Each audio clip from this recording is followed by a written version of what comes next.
dhul yar oo ku yaala bariga dhexe ayaa isku beddelay xarunta mid ka mid ah khilaafaadka ugu waaweyn taariikhda casriga ah. Hal maalin gudaheeda ayaa lagu dhawaaqay dowlad cusub, maalmo yar gudahoodana waxaa qarxay dagaal gobolka oo dhan saameeyay. Laakiin su'aashu waxay tahay, sidee ayay arrintu halkaas ku gaartay? Maxaa sababay in kumanaan Yahuud ay Falastiin u soo hijroodaan? Sidee ayuu Ingiriisku ugu lug yeeshay? Muxuu ahaa doorka Qaramada Midoobay? Sideese ugu dambeyntii loo asaasay Israa'iil? Muuqaalkani waxaan si toos ah ugu eegaynaa dhacdooyinkii taariikhiga ahaa ee horseeday aasaaskii Israa'iil sanadkii 1948, anagoo tallaabo ula socon doona isbeddeladii siyaasadeed, bulsho iyo mid taariikheed ee qaabeeyay gobolka. Waa xalqadeennii saddexaad aynu kaga hadlaynay taariikhda Yahuudda. Ku soo dhawaada daawadayaal muuqaalkeena maanta.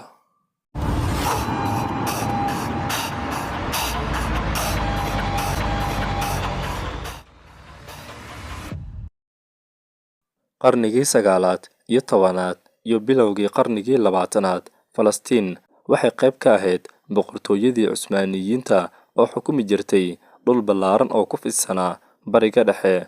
Waqtigaasi, dadka ku noolaa Falastiin waxay ahaayeen bulsho kala duwan oo wada deganaa gobolka. Tirada ugu badan waxay ahayd Carab Muslimiin ah, laakiin sidoo kale waxaa jiray Carab Masiixiyiin ah, Yahuud deganaa magaalada Qudus iyo magaalooyin kaleeto, iyo kooxo kaleeto oo tiro ahaan yaraa. Magaalooyinka sida Qudus, Jaffa, Xayfa iyo Nablus waxay ahaayeen xarumo ganacsi iyo dhaqan. Dadku waxay ku noolaayeen nolol ku dhisan beeraha, ganacsiga iyo xiriirka magaalooyinka gobolka. Falastiin waxay lahayd muhiimad gaar ah oo taariikhi ah iyo mid diimeedba. Muslimiinta waxay u arkaan goobta Masjidul Aqsa meel muqadas ah. Masiixiyiintu waxay ku xiraan dhacdooyin badan oo nolosha Nebi Ciise ah. Yahuuddana waxay u arkaan dhul xiriir qoto dheer la leh taariikhdooda iyo diintooda. Qarnigii 20aad bilowgiisa, gobolka weli wuxuu ahaa qayb ka mid ah nidaamkii Cusmaaniyiinta, balse isbeddelo waaweyn ayaa soo socda. Isbeddeladaas waxay la xiriireen dhaqdhaqaaq cusub oo kasoo xoogaysanaya Yurub. Dhammaadkii qarnigii 19aad, Yahuud badan ayaa ku noolaa Yurub. Waxay wajaheen cadaadis, takoor iyo mararka qaarna rabshado. Xaaladdaas ayaa qayb ka noqotay sababihii keenay in qaar badan oo Yahuud ay raadiyaan meelo cusub oo ay ku noolaadaan. Isla waqtigaasi, waxaa soo baxay dhaqdhaqaaq siyaasadeed oo loo yaqaanay Sahyuuniyadda.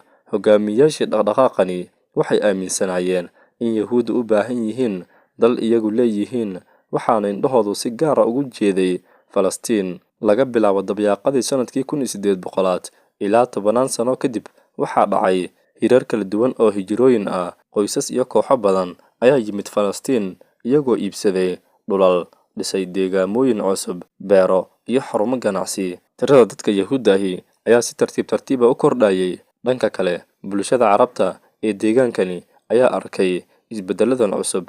Qaar waxay u arkeen fursado dhaqaale, halka qaar kaleetana ay ka walaacsanaayeen saameynta ay ku yeelan doonto mustaqbalka gobolka. Sanadihii xigay, kala duwanaanshiyaha aragtiyadeed wuxuu isku beddelay xiisad sii kordhaysay. Xiisadaasna waxay sii xoogaysatay markii awood cusub ay gacanta ku dhigtay Falastiin. Dagaalkii koowaad ee adduunka ayaa beddelay khariirada bariga dhexe. Markii boqortooyadii Cusmaaniyiinta laga adkaaday, Ingiriiska wuxuu la wareegay maamulkii Falastiin. Sanadkii 1917, xukuumadda Ingiriiska waxay soo saartay bayaan.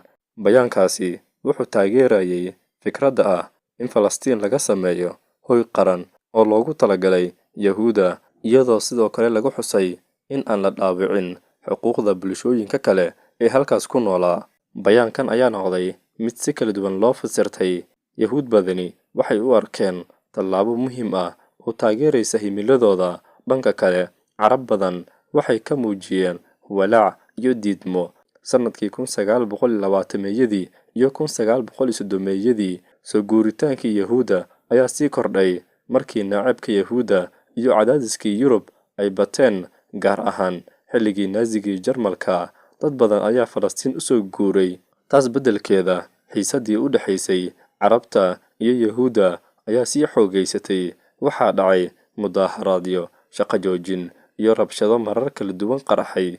Ingiriisku wuxuu isku dayay inuu dheelitiro dhinacyada kala duwan, balse xaaladdu waxay noqotay mid sii adkaanaysa sanadba sanadka ka dambeeya. Ugu dambeyntii, Ingiriisku wuxuu go'aansaday inuu arrintan u gudbiyo beesha caalamka. Kadib dagaalkii labaad ee adduunka, xaaladda Falastiin waxay noqotay arrin caalami ah. Yurub waxaa ku haray boqolaal kun oo Yahuud ah oo ka badbaaday xasuuqyadii xilligaas loo geysanayay, waxaana sii xoogaysanayay baaqyada lagu taageerayo xal waara. Ingiriiska waxaa ku adkaaday maareynta xaaladda, sidaas daraaddeed arrinta waxaa loo gudbiyay Qaramada Midoobay. Sanadkii 1947, guddiyo gaar ah ayaa daraaseeyay xaaladda gobolka. Natiijadu waxay noqotay qorshe lagu qaybinayo Falastiin laba dal, mid Yahuud ah iyo mid Carabta ah. Qudusna waxaa loo qorsheeyay maamul caalami ah. Markii codbixinta la qabtay, Qaramada Midoobay waxay ansixisay qorshaha qaybsiga. Hogaamiyaasha Yahuudda guud ahaan waxay aqbaleen qorshahan. Dhanka kale, hogaamiyaal badan oo Carab ah waxay diideen, iyagoo ku doodayo in qorshuhu aanu si cadaalad ah ugu turjumaynin xaaladda dhabta ah ee dadka deegaanka. Go'aankaas kadib, rabshado iyo iska horimaadyo ayaa si degdeg ah u bilowday. Falastiin waxay gashay marxalad cusub oo xasaasi ah, waxayna arrimuhu ku sii socdeen jiha buuxda oo dagaal ah. Bilihii ugu horreeyay ee sanadkii 1948, xaaladda Falastiin waxay ahayd mid aad u cakiran. Dagaallo iyo iska horimaadyo ayaa ka socday meelo badan. Ingiriisku wuxuu diyaariyay inuu soo afjaro maamulkii Falastiin. Markii taariikhdu ahayd 14 May sanadkii 1948, maalin ka hor bixitaankii rasmiga ahaa ee Ingiriiska, hogaamiyaasha Yahuudda David Ben-Gurion wuxuu ku dhawaaqay aasaaska dowladda Israa'iil. Ku dhawaaqistaasi waxay noqotay dhacdo taariikhi ah oo beddeshay jihada gobolka. Dalal dhowr ah ayaa si degdeg ah u aqoonsaday dowladda cusub, laakiin isla maalmo gudahood, waddamo Carabeed oo dhowr ahi ayaa ciidamadooda u diray gobolka. Sidaas ayaa ku bilowday dagaalkii Carabta iyo Israa'iil sanadkii 1948. Dagaalku wuxuu sababay isbeddello waaweyn oo dhinaca dhulka, siyaasadda iyo dadka ah. Markii dagaalladu istaageen, Israa'iil waxay maamuleysay dhul ka badan kii loogu qoondeeyay qorshihii Qaramada Midoobay. Dhanka kale, boqolaal kun oo Falastiiniyiin ah ayaa ka barakacay ama ka qaxay guryahoodii. Dhacdo weli saameynteedu ka muuqata gobolka maanta. Khilaafka Falastiin iyo Israa'iil wuxuu galay marxalad cusub oo socon doonta 10 sano.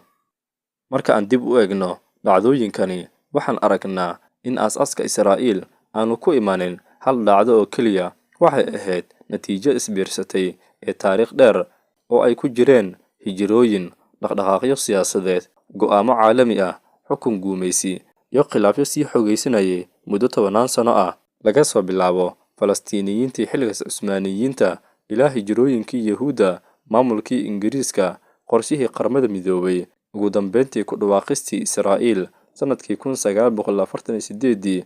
Dhammaan dhacdooyinkaasi waxay noqdeen saldhigga khilaafka weli saameyn ku leh Bariga Dhexe ee maanta. Laakiin sheekadu halkaas kuma dhammaanin. Aasaaska Israa'iil wuxuu ahaa bilowga cutub cusub oo ay xigeen dagaallo waaweyn, heshiisyo nabadeed, kacdoono iyo dhacdooyin beddelay taariikhda gobolka. Qaybta xigta ee taxanahan waxaan si qoto dheer uga eegi doonaa dagaaladii Israa'iil iyo Falastiin, kuwaas oo qaabeeyay khilaafka sii socda ilaa maanta. Ha moogaan daawade, mahadsanidin.